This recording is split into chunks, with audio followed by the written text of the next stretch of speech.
গ্রীষ্মকাল মানেই গরমে হাঁসফাঁস, ক্লান্তি আর বারবার জল খাওয়ার তাগিদ। কিন্তু জানেন কি, একটা ছোট্ট পাতা যা এই গরমে আপনার শরীর আর মন দুটোকেই দিতে পারে ঠান্ডা প্রশান্তি। হ্যাঁ, বলছি পুদিনা পাতার কথা। পুদিনা পাতায় আছে মিনথল, এ ন্যাচারাল কুল্যান্ট, যা শরীরের ভিতরে তাপমাত্রা নিয়ন্ত্রণে রাখে। অতিরিক্ত ঘাম, গরমে মাথা ঘোরা, ক্লান্তি সব কিছুতেই পুদিনা একটাই কাজ দেয়। এক কথায়, গরমে এই পাতা যেন আপনার শরীরের ন্যাচারাল এসি। গরমে হজমের সমস্যা বাড়েই।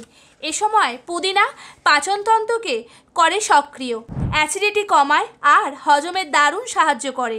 গ্যাস অম্বল হলে আর দৌড়বেন না, পুদিনা চা খেয়ে দেখুন। গরমে ভাইরাল জ্বর, ঠান্ডা, কাশির প্রকোপ পুদিনা পাতায় থাকা অ্যান্টিঅক্সিডেন্ট ও অ্যান্টি ইনফ্লেমেটরি উপাদান শরীরের রোগ প্রতিরোধ ক্ষমতা বাড়িয়ে দেয়, সুস্থ রাখে ভিতর থেকে। পুদিনা শুধু শরীর নয়, ত্বককেও দেয় বিশেষ যত্ন।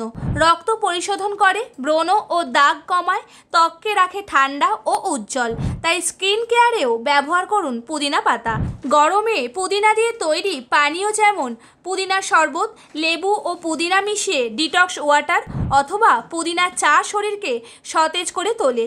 সব মিলিয়ে গ্রীষ্মের এই উত্তাপ থেকে মুক্তি পেতে পুদিনা পাতার ব্যবহার এক সহজ ও প্রাকৃতিক পন্থা।